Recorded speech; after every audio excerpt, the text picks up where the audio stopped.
This program is intended for mature audiences. Parental discretion is advised.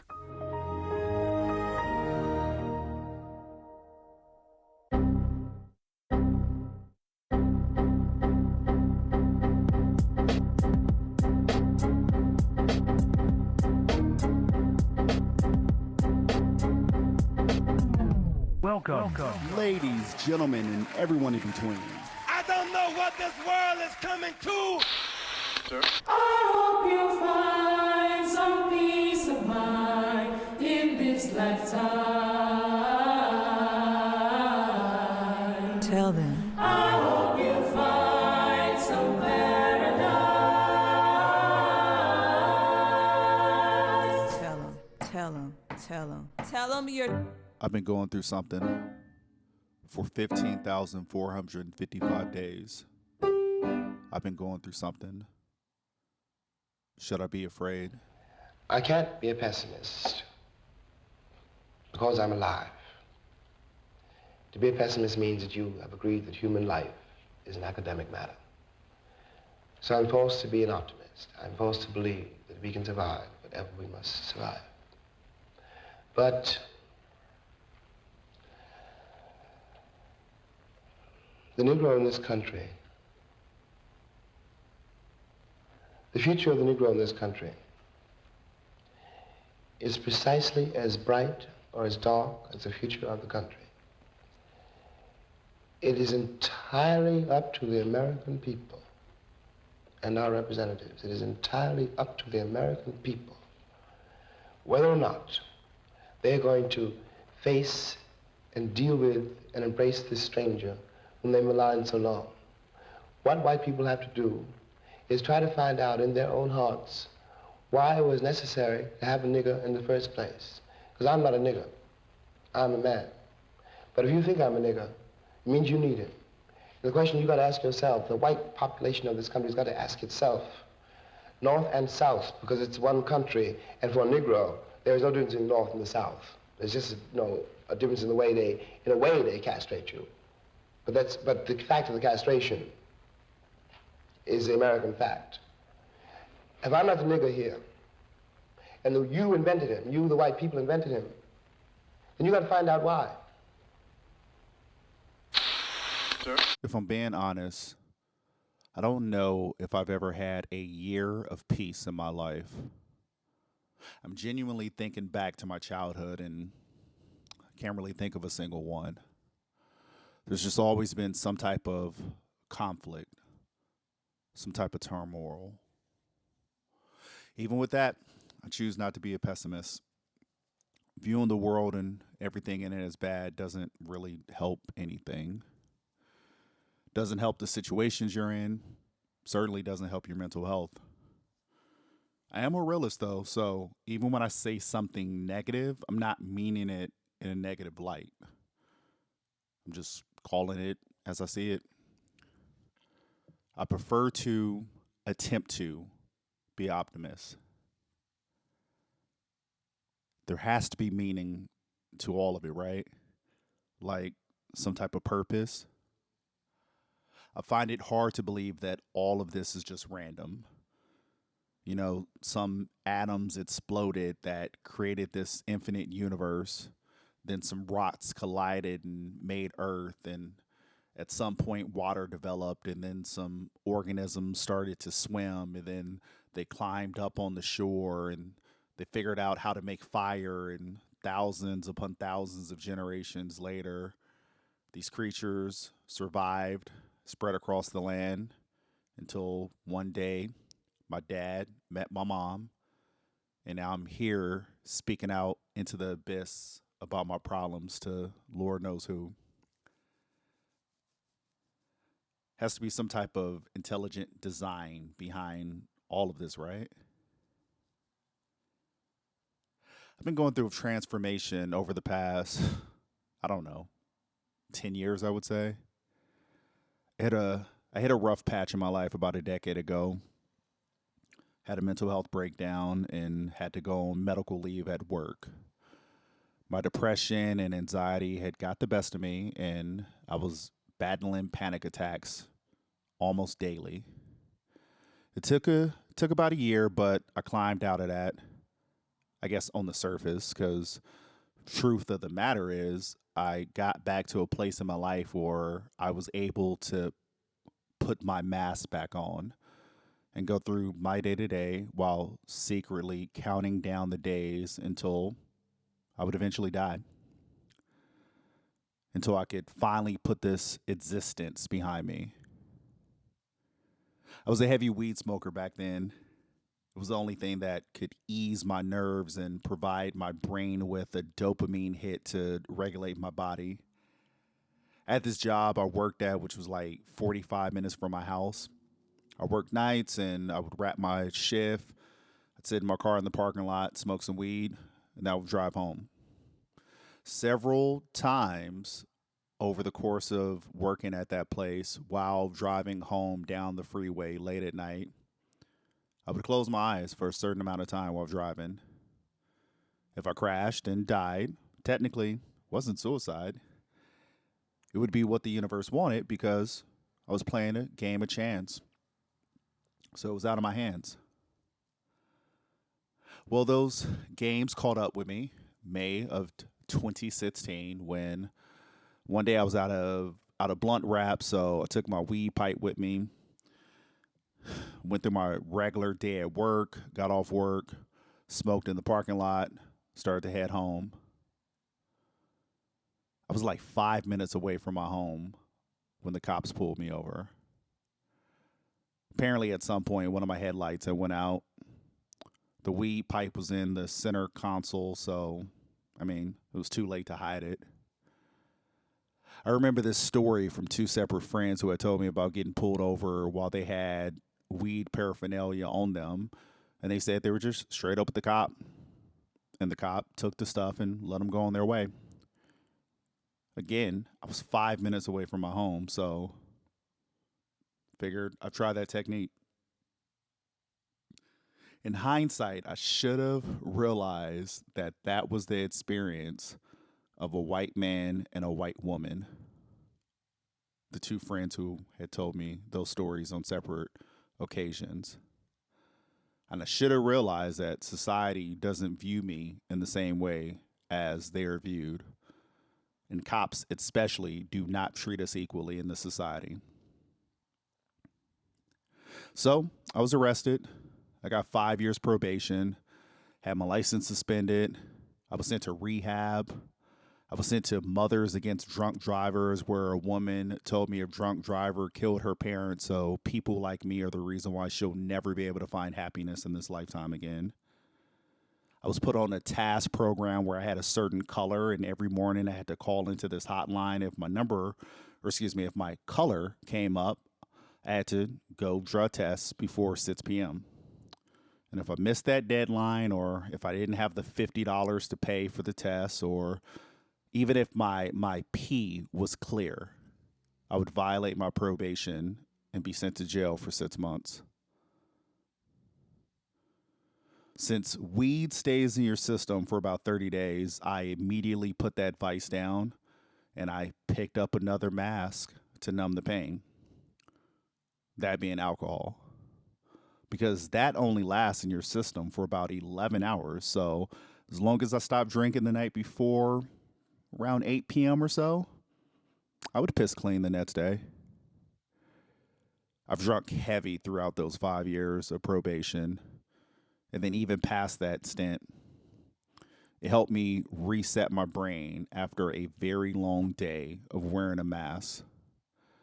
It provided me the dopamine hit that my brain wasn't producing, dealing with ADHD and living a lie in corporate America. I hated my job. I had lost all of my friends, prioritizing my wife's insecurities over my happiness over the course of our marriage. And I was unhappy in this marriage with someone who was always more of a roommate than a lover who was there for me.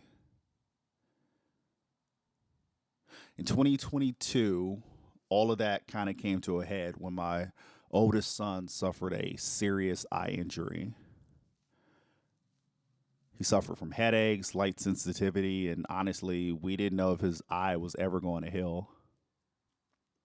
She never did well with big emotions or emotional events, so I put the family on my back. I took him to his surgeries, every doctor's appointment.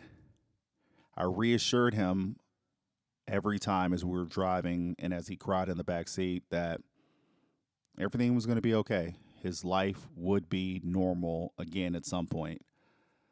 Whether I believed it or not, it was what he needed to hear. And miraculously, after 6 months, he did heal. His vision came back to 2020, and he was able to get back to the love of his life, and that's playing basketball. I was relieved, but no one knew the countless nights of me waking up every day at 3 a.m. and not being able to go back to sleep. I had to wear a mask during the day to be the strong father figure that he needed in his life. That energy that I kept hidden deep down inside had to go somewhere. And so it came out in the form of restless nights with my nerves on edge, fighting panic attacks. When he did heal and I was finally able to put my guard down, I went to her to be there for me in my time of need. And she pulled away.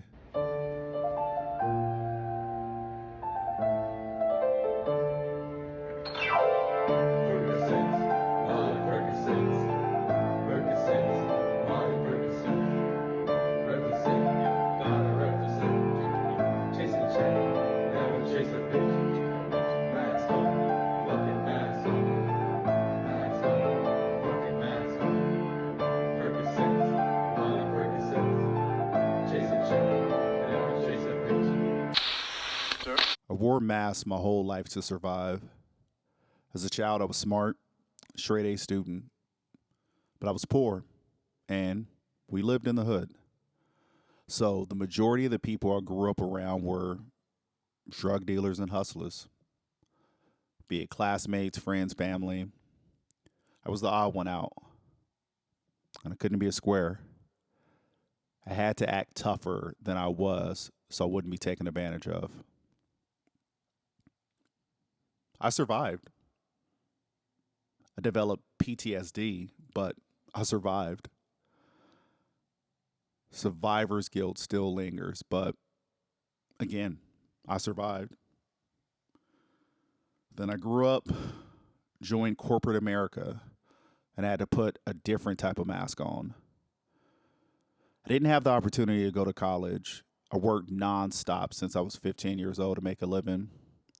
I remember working as a janitor at my high school, making $5.25 an hour, working like 10 to 15 hours a week. And that drastically improved our living conditions back then. I've always had to provide. I always had to figure out a way to survive. But I'm smart. You can put anything in front of me and I'll reverse engineer it and I'll figure it out. Problem is, I'm just a kid from the South Side who grew up on food stamps and didn't get a college degree. These people in corporate America, they don't understand me. And to be frank, many of them are probably intimidated by me. So I have to code switch. I have to pretend to be less than so I don't intimidate someone above me. I have to walk that line of being competent enough to do my job, but not show how brilliant I am because, well, they're scared. We hear it all the time. They're here to take our jobs. Their jobs. I made the mistake the first time I worked there, and I became vulnerable with someone that got back to the wrong person, and I got fired. That's actually what led to my mental health breakdown I talked about earlier. And interesting enough, years later, they apologized. They offered me more money to come back and do the same job. And hell, I needed the money. It was more than I had made before. So I did. I put my mask back on and I re-entered corporate America. The mask is back on, but not being able to be my authentic self in this life is killing me. Like, literally. The past few years, I've been battling high blood pressure, high cholesterol, severe sleep apnea, diabetes, ADHD, depression, anxiety. Can't seem to think straight most days. My brain feels fractured. As I interact with people, I don't know who I'm supposed to be. I feel trapped. I think, that the only way to live is know you're going to die. If you're afraid to die, you'll never be able to live. Hey, hey. You know? Hey, hey. And nobody knows anything about that. Yes. No. Yes. Yes. And that is also just another word. The singing the blues. Death is we another don't know word. anything about Right. it. You know. Right. When I go, I'll go. And where I'm going, I don't know. It might be, beautiful. It might be nothing. It might be, I think it's a cycle.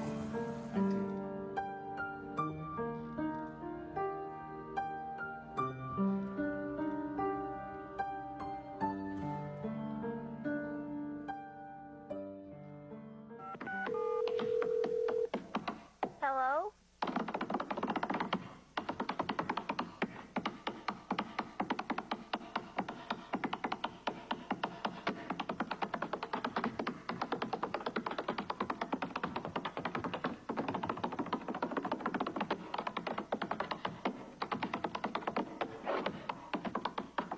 Hi, Uncle Savion.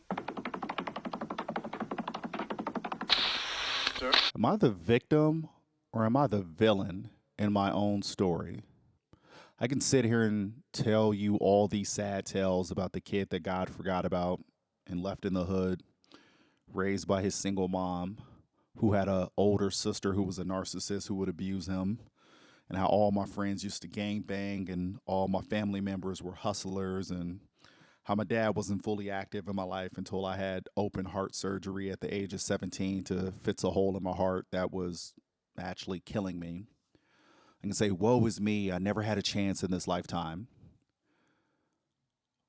All of that can't just be an incredible string of bad luck, right? Like, there has to be some type of meaning behind all of it. Or maybe I am the kid that God forgot about. Because they say God doesn't give you more than you can handle, so I must be able to handle this. Or did I deserve this life? Is reincarnation real, and am I paying for the sins of a former life? That scenario actually crosses my mind often, the reincarnation one. It's the only one that would explain how some people just never have to really go through anything.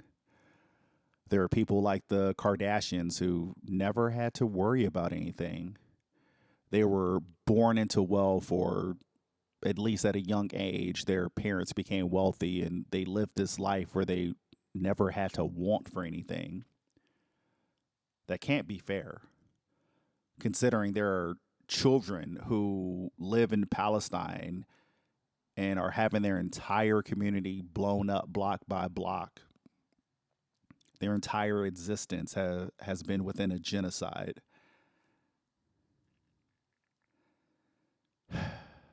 There I go again. How dare I complain about growing up in the hood trying to survive when there are children in Palestine who think genocide is normal because that's all they know.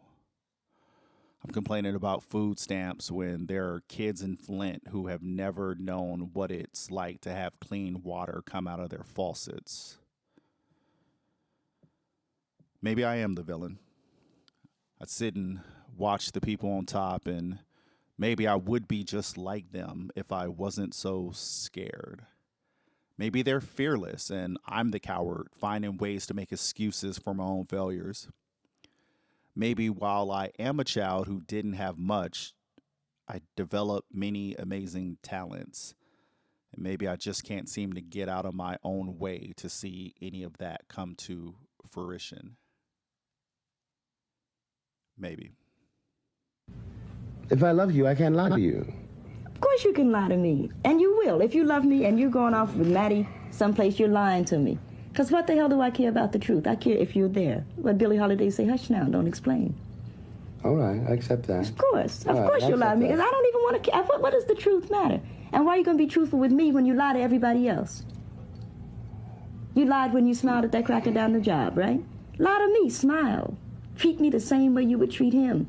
I can't treat you the way I treat him. You must. Because I've caught the frowns and the anger. He's happy with you. Of course he doesn't know you're unhappy. You grin at him all day long. You come home and I catch hell because I love you. I get least of you. I get the very minimum. And I'm saying, fake it with me. Is that too much of the black woman to ask of the black man? I have come to terms with the fact that I fear intimacy. I want it, I desire it, but I am utterly terrified of it. Because love has taught me that every time I have shown it, I have to pay a price. I first fell in love at the age of 17. She was 24, going through a divorce. It took me nearly a decade to get over that woman. Maybe it was because I was taken advantage of. I mean, let's be frank, I was a child and she was grown with 2 children of her own. I was supposed to be her plaything to get back at her husband for cheating on her with a younger woman. But then she called feelings. She fell in love. I was in a bad place too back then. I had just got put out of the house.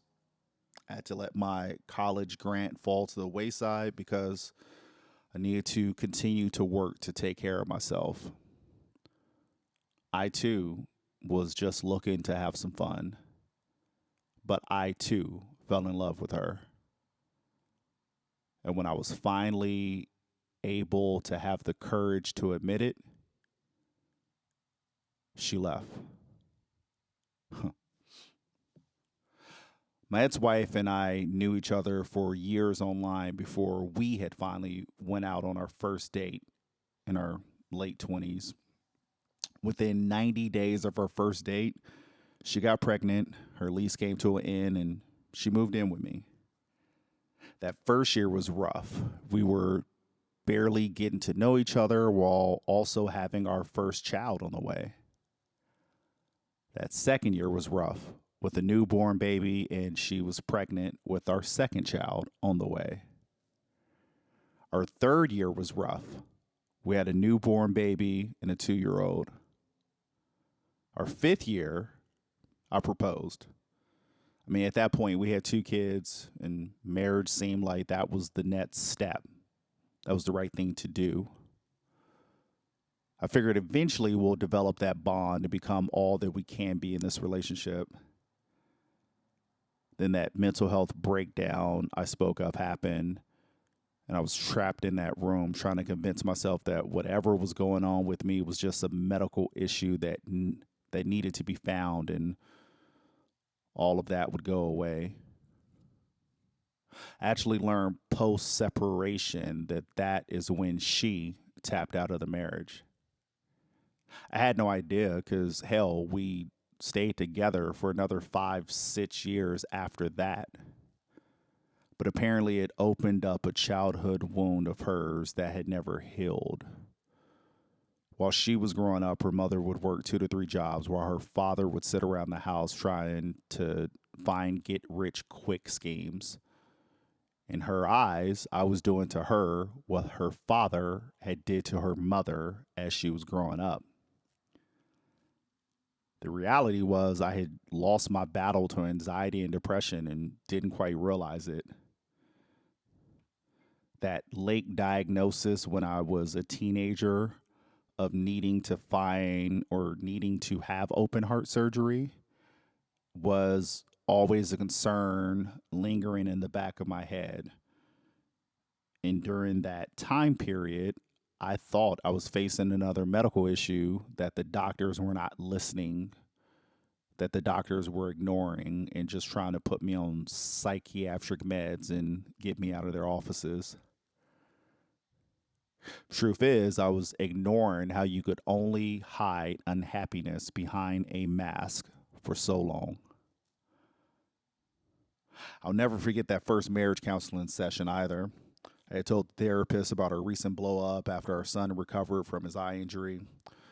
I saw it as an isolated incident that we needed to address and recover from. She told the counselor she had been unhappy the entire relationship, going back to when I got her pregnant and her friends at the time stopped talking to her. How am I supposed to wear my heart on my sleeve with someone when 13 years later I can learn that they were living a lie the entire time?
I learned to be a man by being the opposite of the man I grew up around.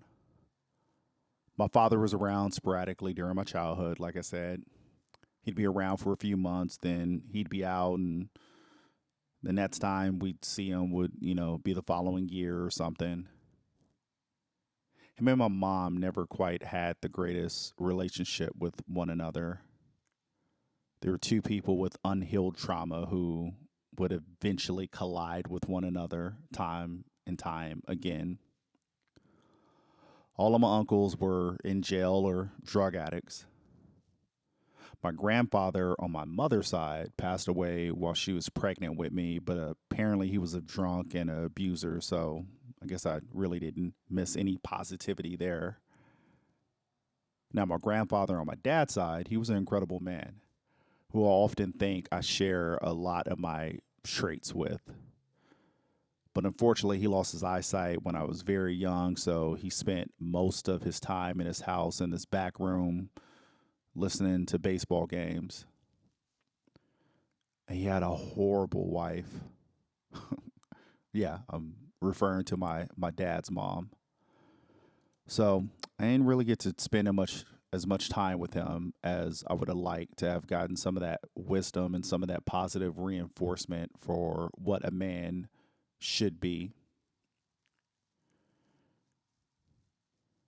During those years, my dad thought I was soft, a mama's boy. He never put his hands on me or nothing like that, but he would call me out on my softness. It didn't help that the boys I grew up around were running the streets and felt the same way about me. It's probably why to this day I don't really have a lot of male friends. I've ran into very few men that I would consider exceptional. I guess I put a high regard on men and how they should be in this lifetime. Most of them focus on survival at any cost. Get rich or die trying. Doesn't matter who gets hurt in the process. I wasn't born to be cutthroat, though. That's why I spent a lot of my time trying to teach my kids, my boys, how to live with and understand their emotions. And that it's okay to cry. Having emotions is not weak. It's part of being a human. I would argue that's why most men live life making these incredibly bad mistakes and harming everyone they come in contact with along the way. Most men are taught to suck it up, be a man. Men don't cry. Swallow your emotions. Work hard. They were never taught how to sit with and understand their emotions. So then when they become a adult and then they're let out into the world, they still don't know how to process those emotions, so they react violently when faced with them.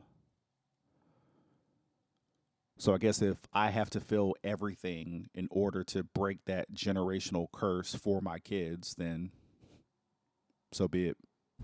It's happened to everybody who's tried to live. You know, you go through your life for a long time, you think that no one has ever suffered the way I've suffered. You know, my God, my God. And then you realize, you read something, you hear something, and you realize that your suffering does not isolate you. That your suffering is your bridge. Mm-hmm. That many people have suffered before you. Many people are suffering around you, and always will. And all you can do is bring, hopefully, a little light into that suffering. Enough light so the person who is suffering can begin to comprehend his suffering and begin to live with it and begin to change it, to change his situation. Mm-hmm. We don't change anything. All we can do is invest people with the morale to change it for themselves. Sir? I work extremely hard at my job. While I get paid for leadership, I do so much more than that one position. One could argue that every day I show up, I do the tasks of several high-profile job positions, but I only get paid for one of them. Don't get me wrong, I'm grateful for the opportunity. Just reality is I'm saving this company a ton of money by being self-trained in all these arts and being able to complete all these various tasks that are outside of my particular job description. It's crazy because I'm making the kind of money that my inner child, who grew up not knowing if the only meal they would get that day would be the free lunch that he got at school, that same inner child could only dream of the money that I'm making right now. But It has made me feel emptier than ever. Part of it is probably due to the fact that I'm still living check to check. The divorce, unfortunately, took me from having zero debt to being in quite a bit of debt. I had to uproot my life and start completely over. I left everything at that woman's house except the clothes off my back and a TV I had just purchased. Also take care of the majority of my kids' expenses, from insurance to medical expenses. There was daycare back then. They play year-round club basketball. I pay for all of that. Also take care of my disabled mother who stays with me right now. I bought a house big enough for all of us to have our own room. So maybe that's why my salary kind of means nothing to me in the sense of value of the dollar amount, because I'm still just getting by. Just the amount of things that I'm responsible to take care of has increased. There are people who get up every morning and are motivated by the sheer means of making money, trying to make more than the day before. Those hustlers I talked about earlier. I wish I had that gene in me. I could probably easily be a millionaire with all the various hustles and talents and knowledge I've picked up over the years, but money just doesn't motivate me. I need peace. Especially nowadays, I need peace of mind. Let me put it this way, that from a very literal point of view, the harbors and the ports and the railroads of the country, the economy, especially of the southern states, could not conceivably be what it has become if they had not had, and do not still have indeed, and for so long, so many generations, cheap labor. I am stating very seriously, and this is not an overstatement, that I picked the cotton, and I carried it to market, and I built the railroads under someone else's whip for nothing. For nothing. The Southern oligarchy, which has until today so much power in Washington, and therefore some power in the world, was created by my labor and my sweat, and the violation of my women and the murder of my children. This, in the land of the free and the home of the brave. And no one can challenge that statement. It is a matter of historical record.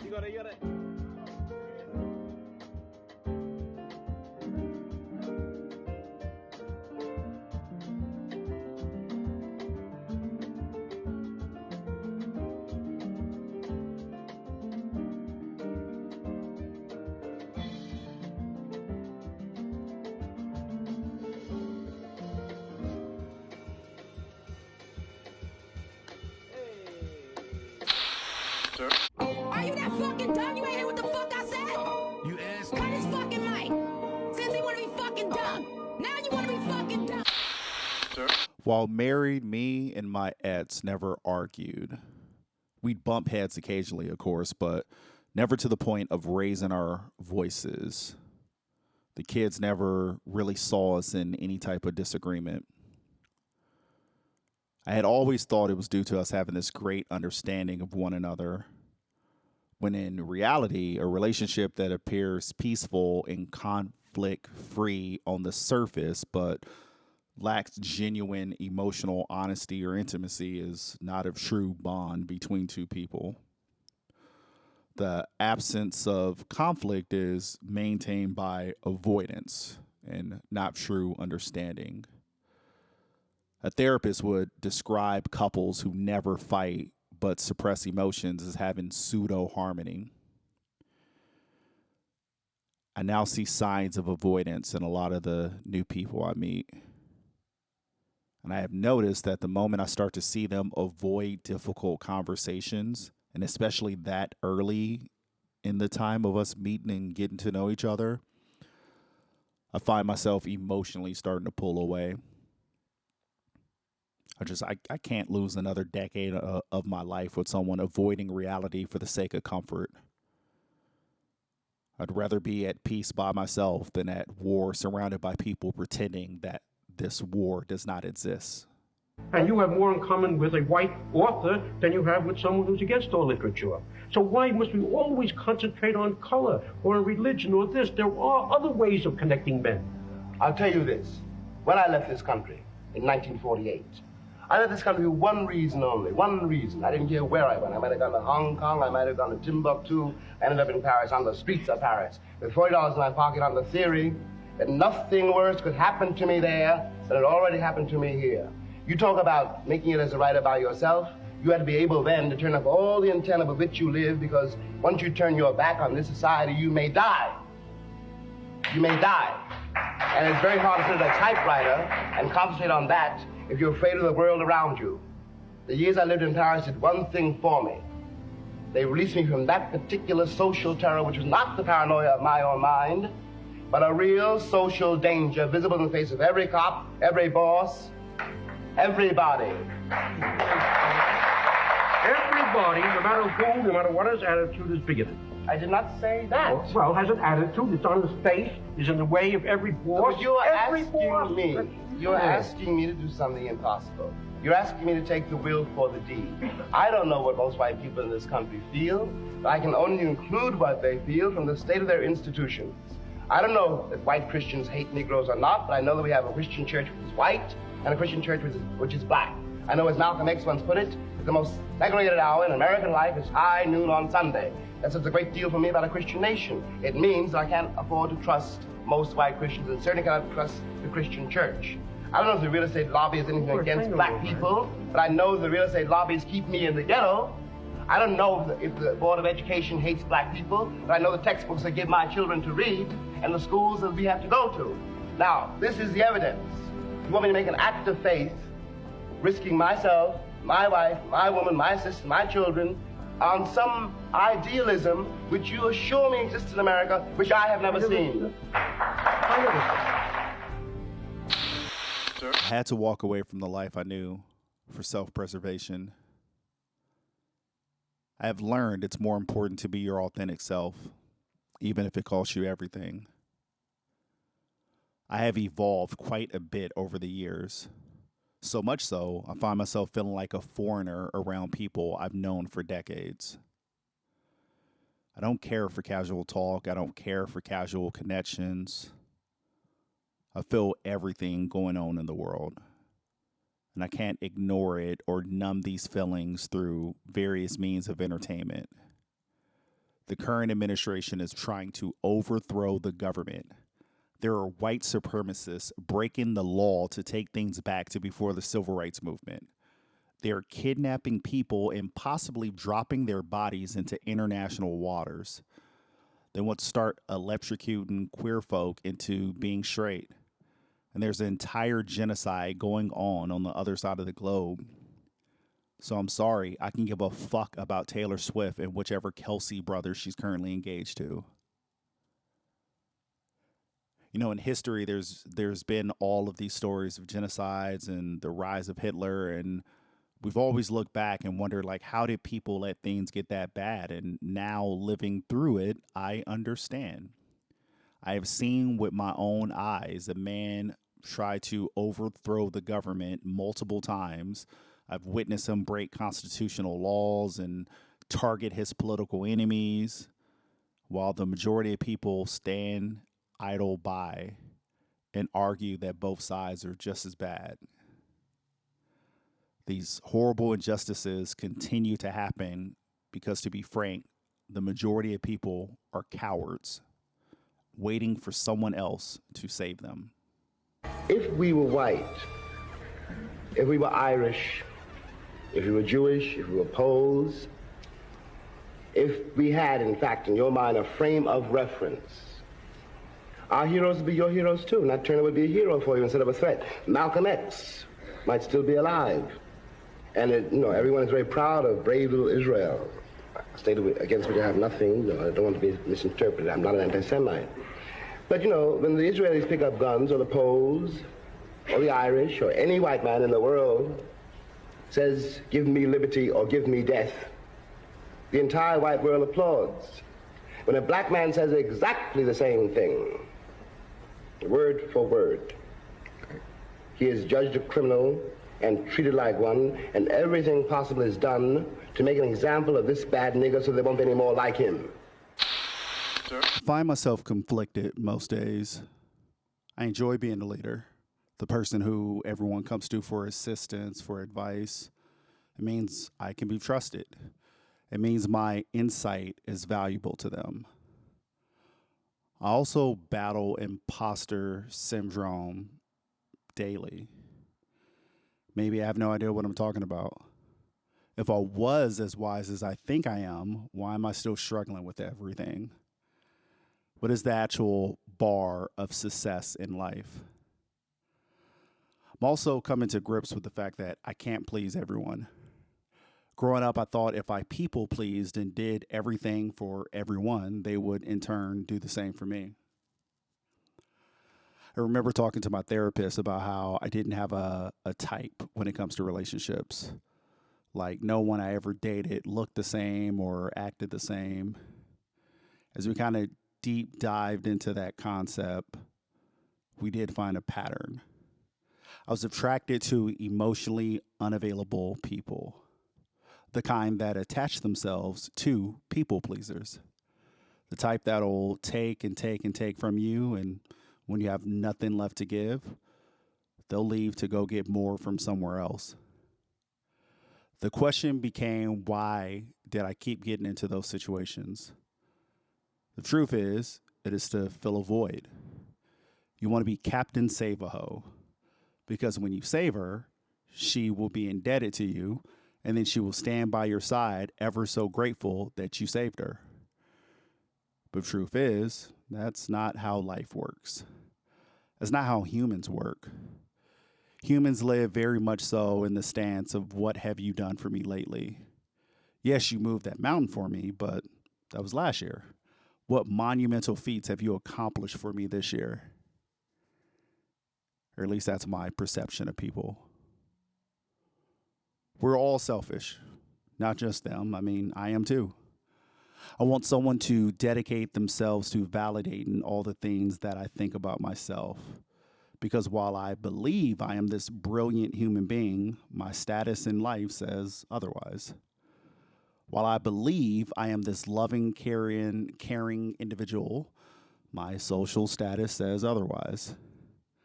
And while I am this handsome, one-of-a-kind catch, my track record in not being able to maintain a healthy relationship says otherwise. I can't please everyone, not even myself at times. Heavy is the head who wears the crown. Even heavier is the head who wears the crown and feels that they don't deserve it to begin with. Nobody, no man and no woman, is precisely what they think they are. Love is where you find it. And you don't know where it will carry you. And it is a terrifying thing, love. It is the only human possibility, but it's terrifying. And a man can fall in love with a man, a woman can fall in love with a woman. There's nothing anybody can do about it. It's not in the province of the law. There's nothing you do with the church. And if you lie about that, you lie about everything. And no one has a right to try to tell another human being whom he or she can or should love. All of us are living in this state of numbness, searching for a distraction. That's why we stay glued to our phones, doom scrolling, trying to provide our brains with enough dopamine to replenish the mask that we must wear as we navigate this world of capitalism. This system, which is designed to oppress us, but we have been brainwashed into believing that it actually works. You know, all of us are one opportunity away from being rich, just like them. That's what they have told us, and that's what we believe. In the meantime, our nervous systems are a wreck. That's why we continue to doom scroll. and feed into what the algorithm tells us is important to pay attention to today. The algorithm understands how our brain works and what will entertain us for that moment. It tracks our engagement, it tracks our watch time, and it keeps providing us with exactly what we need to feel complete. Be it a timeline full of distractions or a timeline full of political discourse where we could vehemently tell the other side that they're wrong and we are right. We're all victims to the algorithm and the games that the algorithm plays. We continue to fight with one another while those in charge continue to use this time we are distracted to strip away our rights and consolidate the world's finances into their very own pockets. The algorithm controls us. There are days, this is one of them, when you wonder what your role is in this country and what your future is in it. From my point of view, no label and no slogan and no party and no skin color, and indeed no religion, is more important than the human being. When you were starting out as a writer, you were black, impoverished, homosexual. You must have said to yourself, gee, how disadvantaged can I get? Well, no, I thought I hit the jackpot. Oh, great. It was so outrageous you could not go any further, you know. It had to be, so you had to find a way to use it. Everything goes back to our childhood traumas. The things that make us feel comfortable, the things that make us feel scared, the things that give us the motivation to live another day. It could all be traced back to those early years when our brains were first developing. Growing up, I always had this voice in my head, this voice that would warn me about things and tell me to take heed and be careful. It would talk me out of things I really wanted to do by making sure I understood the dangers that came with those decisions. I thought it was a divine messenger speaking directly to me, navigating me through this cruel world to ensure I stayed safe and got to exactly where I needed to be in life. It wasn't until I went to therapy that I learned I wasn't the receiver of some divine messenger. It was the voice of my anxious mother who would instill fear of the outside world and taking chances in me since I was a child. You can't be outside by yourself. Someone may kidnap you. You can't go over to your friend's house. Who knows the dangers over there? Don't talk to that person. Who knows if they have your best interest in mind? It took me nearly 40 years to realize that that was her anxiety and her doubt ingrained in my brain, holding me back from ever getting out of my comfort zone and finding my place within this world. That's why it's important to me to allow my kids the freedoms to make mistakes, the freedom to be themselves and to aim for the stars with every endeavor. Maybe they'll make it further than their father did. Maybe I'm doing them a disservice by not telling them to aim lower. Maybe that's her voice still in my head telling me nothing is worth trying because it is all a danger to you. Maybe I need to let go and realize I have no control over this life. Only the effort that I put into it and the effort I put into my kids. I guess everything is really just up to chance. Maybe we'll hit the lottery and change our stars, or I don't know. Maybe we won't. Only time can tell. Was against homosexuals. At one time. Yeah, hold on. When it was a criminal offense, even. Then that's got removed. The law. And people started to appear to accept. Back, it comes again now because of AIDS. It never went anywhere. It never went anywhere. People's attitudes don't change because the law changes. I know that. And the homosexual question is like what we call the racial question. Nobody, no man and no woman, is precisely what they think they are. Love is where you find it. And you don't know where it will carry you. And it is a terrifying thing, love. It is the only human possibility, but it's terrifying. And a man can fall in love with a man, a woman can fall in love with a woman. There's nothing anybody can do about it. It's not in the province of the law. There's nothing you do with the church. And if you lie about that, you lie about everything. Sir? I sit here today and I release this energy into the ether as I choose to forgive all that I have come in contact with. I forgive my father for not being around when I was younger. He had his own demons he was battling, and I'm glad I didn't have to witness that firsthand. I also understand my mother is not the easiest person to be around. I forgive my mother for being overprotective to a fault.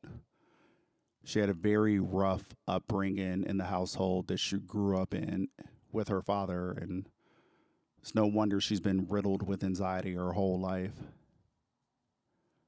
I forgive my sister for abandoning me as a child and once again as an adult. She too had a rough upbringing, being a black woman growing up poor in the hood.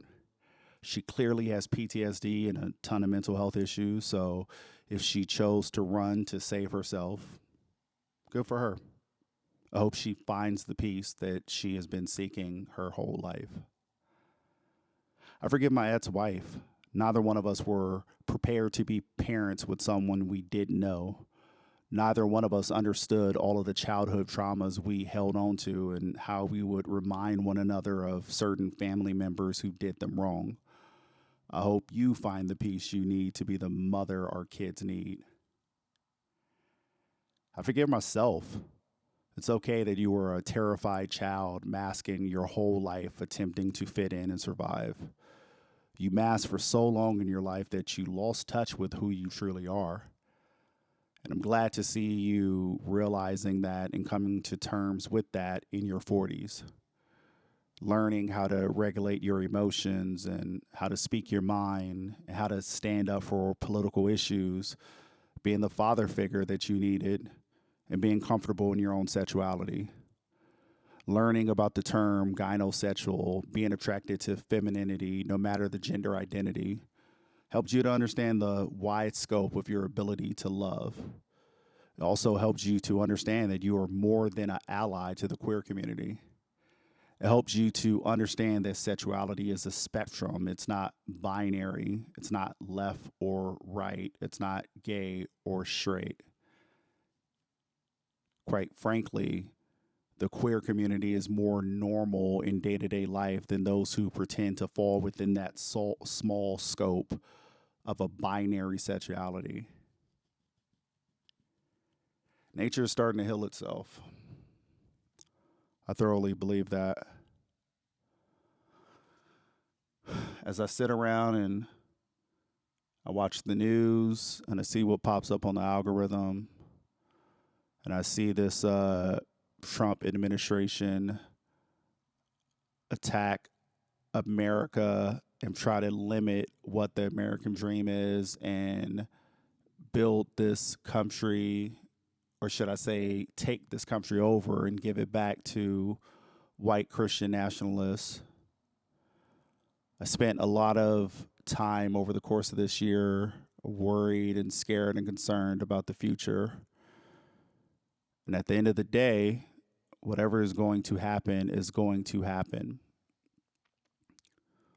I do see nature starting to heal itself as that side continues to eat itself. You had the Charlie Kirk situation of him being on one side of the far right movement and someone from another side of the far right movement shooting and killing him. We've seen that with the premeditated murders over the course of the year, and a bunch of these people being ex-military people who have been ramped up by MAGA mentality to conduct violence on others. And that is starting to come more and more to light, and more people are starting to see that. You're starting to see this divide with the Epstein files and the way they're not being truthful or honest about it. And some of the Republican figureheads like MTG are starting to open up their eyes and see that they have been part of this machine lying to a bunch of people, but maybe they're truly the bad guys. We just saw this week how Pam Bondi is trying to get information from this gun ownership club to get the names of all these people who own weapons within this certain organization, which by all intents and purposes is kind of like a gun registry. You're starting to see the NRA and a bunch of people calling for her to get fired. Nature's starting to heal itself. Project 2025 was supposed to reshape American democracy within 180 days, and we are 10 months in, and we're starting to see splinters, we're starting to see fractures, we're starting to see the snake eat its own tail. And maybe this is the therapy that this country needed. Maybe it needed to see exactly how ugly it is, and maybe it needed to be destroyed from within for it to rise from its own embers like a phoenix.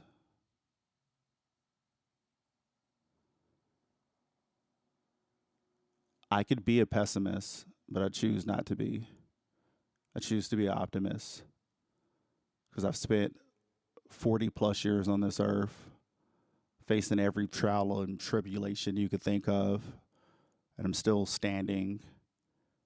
And every day I wake up, I'm greater than the day before. And maybe that's just how life works and how reality works.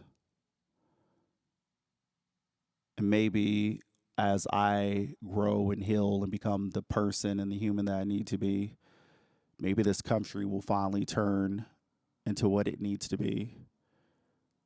And maybe all of nature could all heal together as one.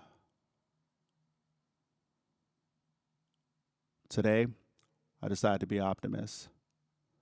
And today, I believe that's what's going to happen. Until next time, take care of yourselves and each other.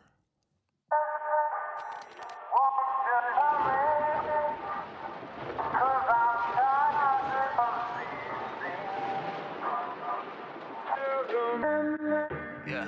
Won't you hurry? Right. Cause I'm tired of these things. Yeah. I've seen a man cry, I've seen a man bleed, I've seen a stone crack, here comes a stampede. I pray for peace once the dust settles. I pray for peace once the dust settles. Off the bench, the seat is warm, the stage is set, the mask is off. Phantom of the opera hitting half courts in the Golden State, so we out with Steph in my own lane, call my own fouls on ref. I blow the whistles on the hurt I've caused, the spells I've cast, trying to shake these curses off. Not always calm, but never malice, but there's still consequences for every action. Something I've learned, the surface of the water, here's a long fall from the bridge you burn. From that height, the impact feel like cement. Might take years, but that's how growth is earned. Show face to show relevance, the pressure is heavy. The bigger I get, the thicker the life started already. Figure this, figure that, figure his change. Make sure you say the baby when you speak in my name. I'm my big brother's big brother. I'm my little prima's big homie. Co-parent with their mother. Even adults need help sometimes. Even kids gon' be grown sometimes. I got little homies waiting for my shit to pop off so I can pay for the lunch. We live in humble, cover the basics first before I cover the cost so they can stunt.